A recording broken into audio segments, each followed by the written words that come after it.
عن أنس بن مالك رضي الله عنه أنه قال كان رسول الله صلى الله عليه وسلم يدخل الخلاء فأحمل أنا وغلام نحوي إداوة من ماء وعنزة فيستنجي بالماء.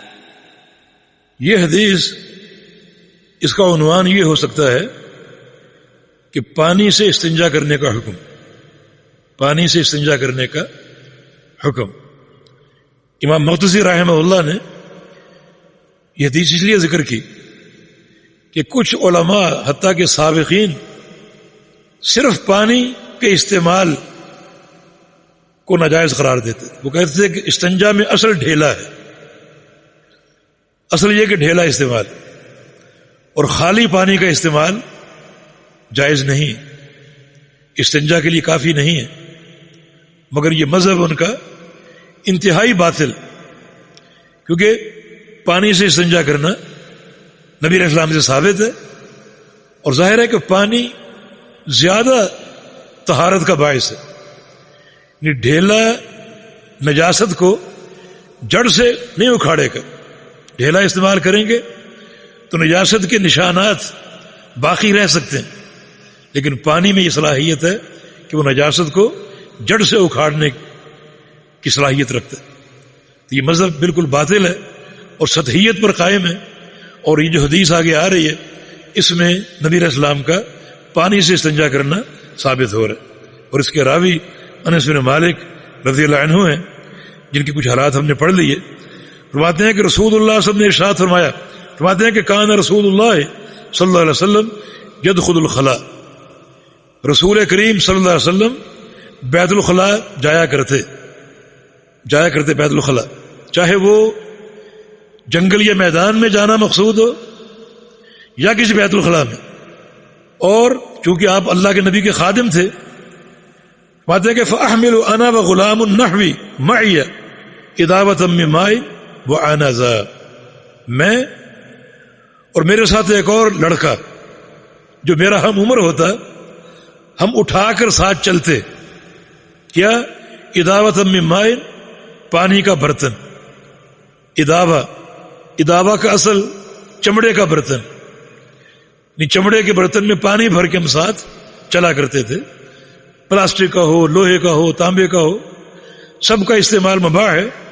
تو پانی و عنزہ اور چھڑی ساتھ لے کر ہم چلا کرتے تھے، خاص طور پہ جب آپ صلی اللہ علیہ وسلم کسی جنگل یا میدان میں جاتے قضاء حاجت کے لیے، کیونکہ باہر جانے کا ادب بھی حدیث میں آتا ہے کہ رسول اللہ صلی اللہ علیہ وسلم جب قضاء حاجت کے لیے جاتے تو اب عائدہ دور جایا کرتے تھے، اتنا دور کہ لوگوں کی نگاہوں سے اوجھل ہو جاتے۔ تو دو چیزیں ہم ساتھ لے کر چلتے، میں اور ایک اور لڑکا، ایک پانی کا برتن اور دوسرا چھڑی، عنزہ۔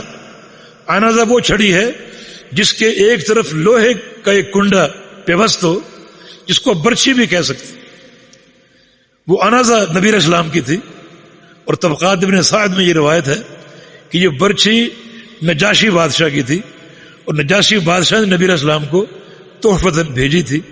اور ویسے بھی برچھی جو ہے یہ اہل حبشہ کا ہتھیار تھا، اہل حبشہ اس ہتھیار کو استعمال کیا کرتے تھے، نجاشی نے آپ کو ہدیۃً بھیجی تھی، تو رسول اللہ صلی اللہ علیہ وسلم اس کا بکثرت استعمال کرتے تھے۔ چنانچہ جب آپ صلی اللہ علیہ وسلم قضاء حاجت کے لیے باہر جاتے تو دو بچے آپ کے ساتھ ہوتے، انس بن مالک آپ کے خادم اور کوئی دوسرا لڑکا، اور پانی کا برتن ساتھ ہوتا، اور یہ عنزہ، یہ چھڑی ساتھ ہوتی۔ پانی کا برتن کیوں؟ استنجا کے لیے۔ یہ حدیث دلیل ہے کہ رسول اللہ صلی اللہ علیہ وسلم پانی سے استنجا کیا کرتے تھے۔ یہ رد ہے ان لوگوں کے مذہب پر جو پانی کے استنجا کے قائل نہیں۔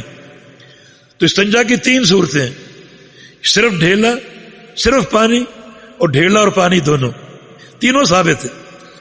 سوال یہ کہ برچھی ساتھ کیوں لے جاتے تھے؟ اس کے کئی فوائد ہیں۔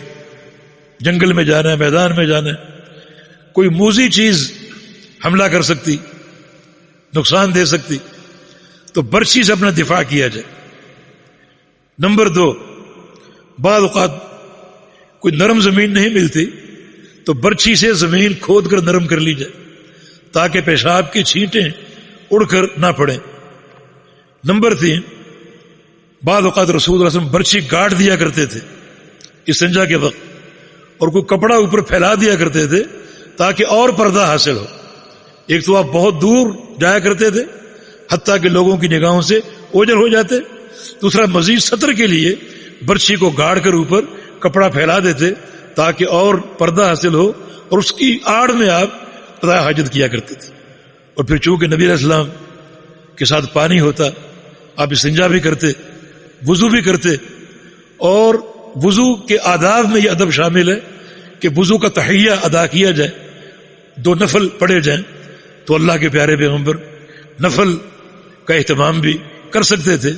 چنانچہ یہ برچھی سترے کے طور پر آپ کے سامنے گاڑ دی جائے، کیونکہ عام میدان سترا نہیں ہوتا، سترے کے طور پر آپ کے سامنے گاڑ دی جائے.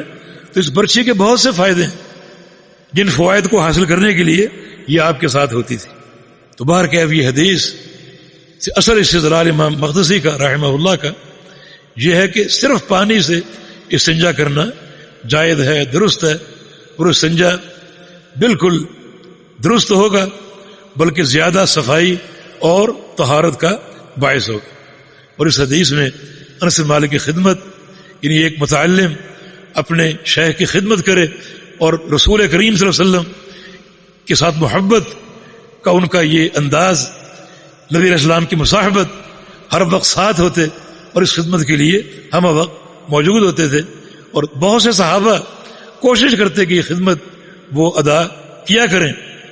ابن مسعود رضی اللہ عنہ تاریخ میں ان کے 4 لقب ہیں. ایک صاحب الطہور، نبی علیہ السلام کو وضو کا پانی پیش کیا کرتے تھے.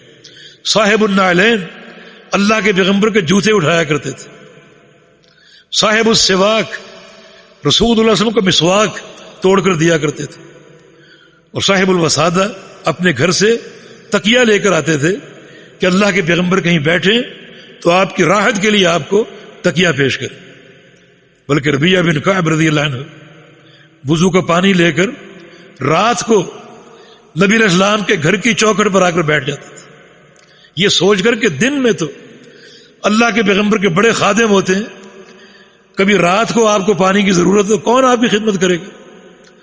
تو پانی بھر کے لے آتے، نبی علیہ السلام کے دروازے کی چوکھٹ پر بیٹھ جاتے.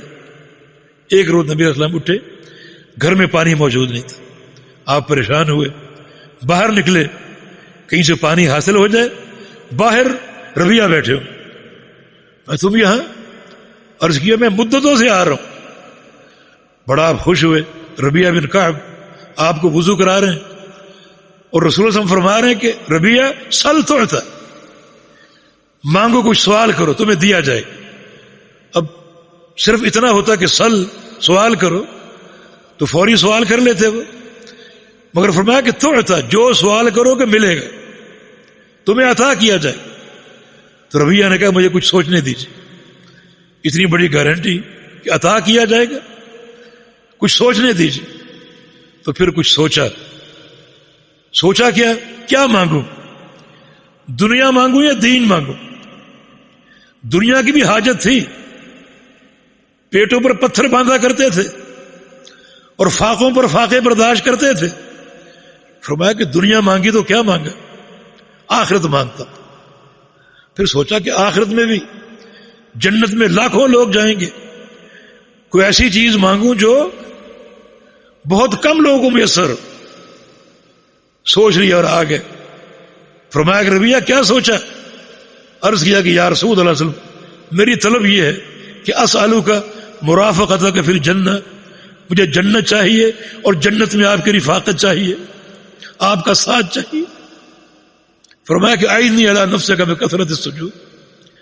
ربیعہ اگر یہ درجہ حاصل کرنا چاہتے ہو جنت میں میری رفاقت کا، تو پھر تمہیں ایک کام اور کرنا پڑے گا، اور وہ ہے کثرت نوافل. خوب سجدے کرو، نفل ادا کرو. یہ نوافل اللہ کے قرب اور محبت کی اساس ہے. ما زال العبد يتقرب الی بالنوافل حتی احبہ.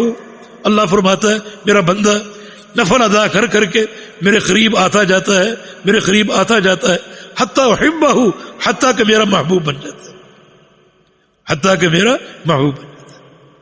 میرے بھائیو، نوافل ہماری زندگی سے ختم ہوتے جا رہے ہیں. ہم صرف فرائض کا اہتمام کرتے ہیں، لیکن ہمیں نوافل کا اہتمام بھی کرنا چاہیے. والتوفیق بید اللہ تعالی. جی